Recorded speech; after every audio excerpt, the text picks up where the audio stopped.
1 Chroniques, chapitre 21. Satan se dressa contre Israël, et il excita David à faire le dénombrement d'Israël. David dit à Joab et aux chefs du peuple, « Allez-y, faites le dénombrement d'Israël, depuis Beer-Shéba jusqu'à Dan, puis faites-moi un rapport, afin que je sache combien ils sont. » Joab répondit, « Que l'Éternel rende son peuple 100 fois plus nombreux. Mon seigneur le roi, ne sont-ils pas tous tes serviteurs?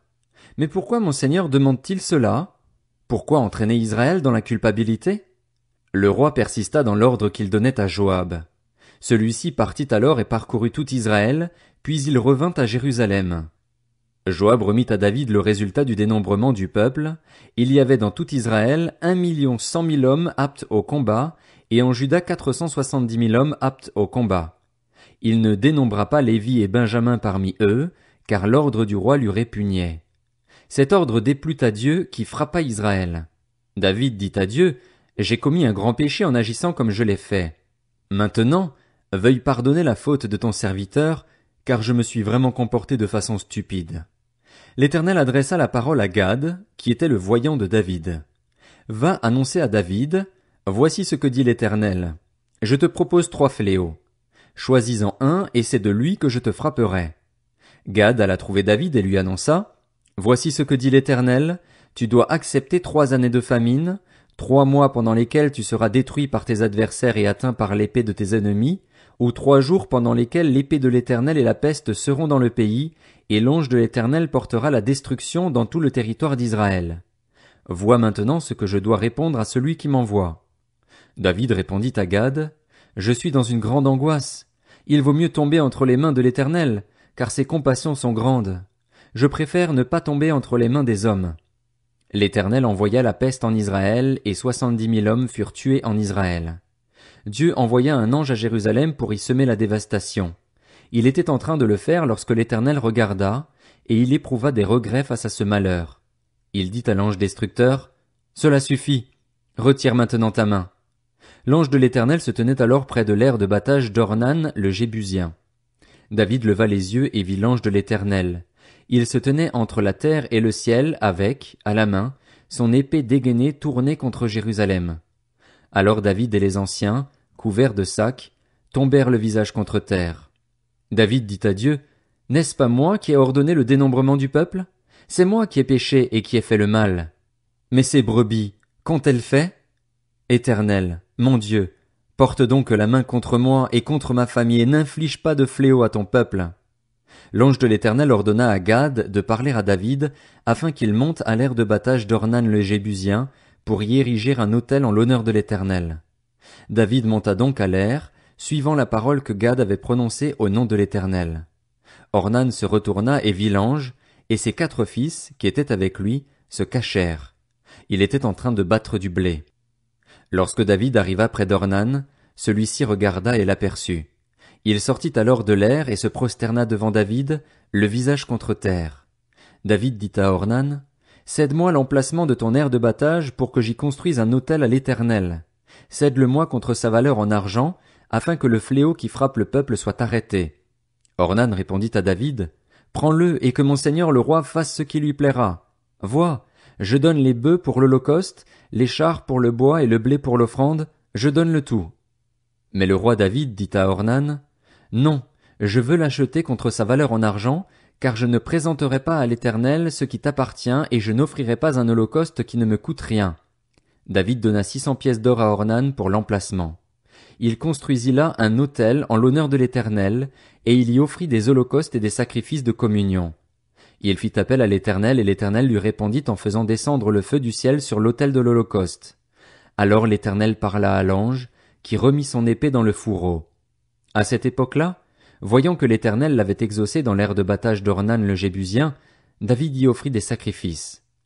Le tabernacle de l'Éternel construit par Moïse dans le désert et l'autel des holocaustes se trouvaient alors sur le haut lieu de Gabaon, mais David était incapable d'y aller pour chercher Dieu, parce que l'épée de l'ange de l'Éternel l'avait terrifié.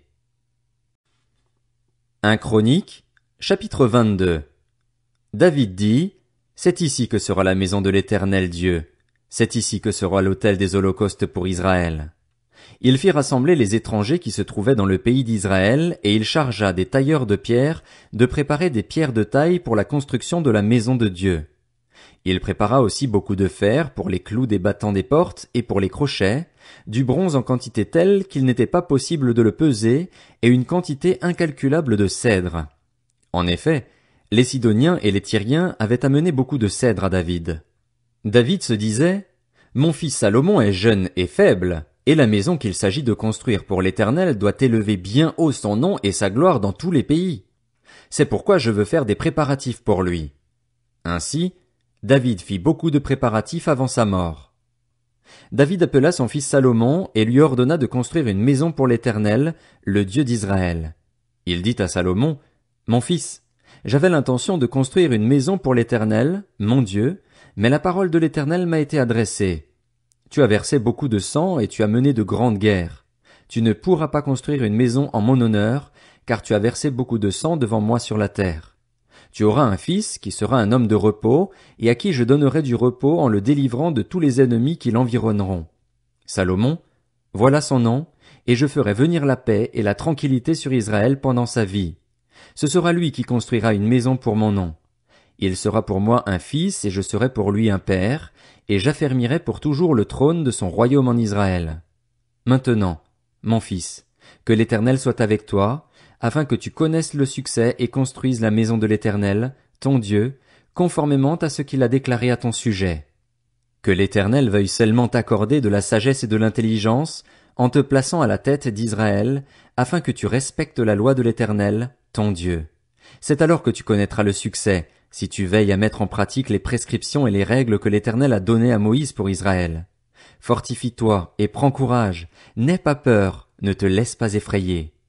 Par mes efforts, j'ai préparé pour la maison de l'Éternel 3000 tonnes d'or, 30 000 tonnes d'argent et une quantité de bronze et de fer qu'il n'est pas possible de peser, tant il y en a.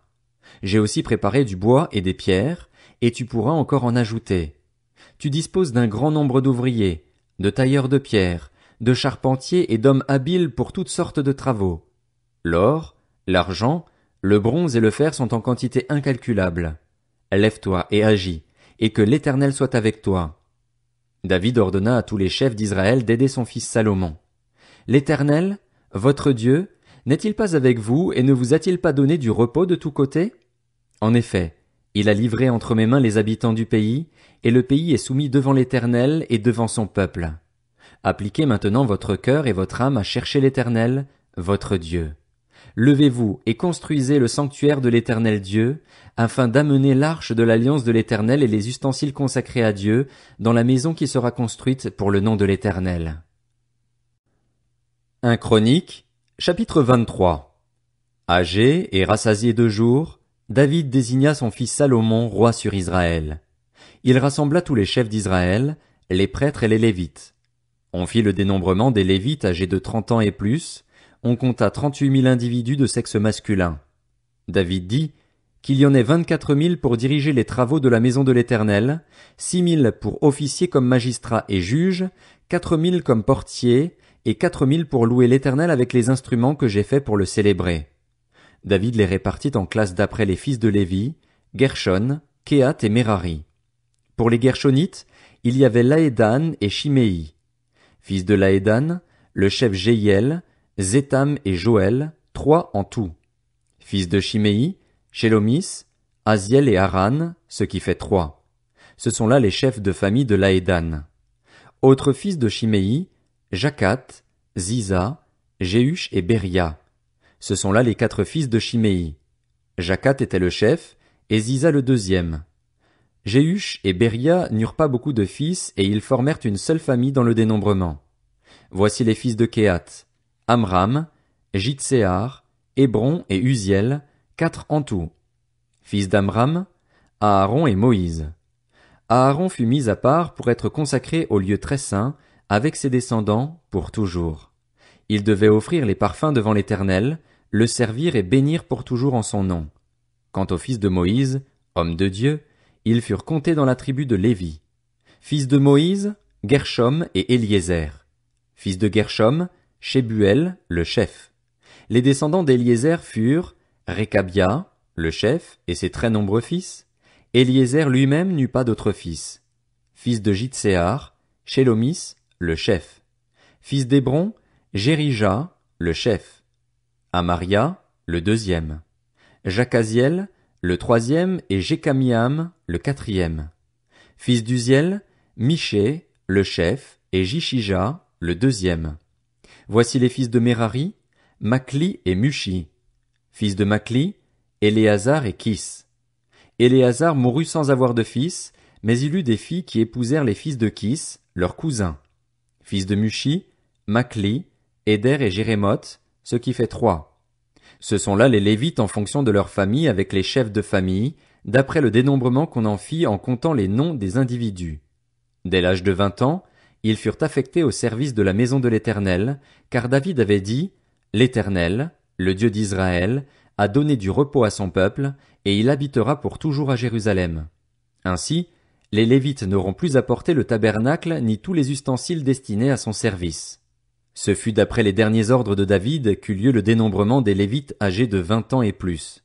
Chargés d'assister les descendants d'Aaron pour le service de la maison de l'Éternel, ils étaient responsables des parvis et des chambres, de la purification de toutes les choses saintes, des travaux liés au service de la maison de Dieu, des pains consacrés, de la fleur de farine pour les offrandes, des galettes sans levain, des gâteaux cuits sur la plaque et des gâteaux frits, de toutes les mesures de capacité et de longueur.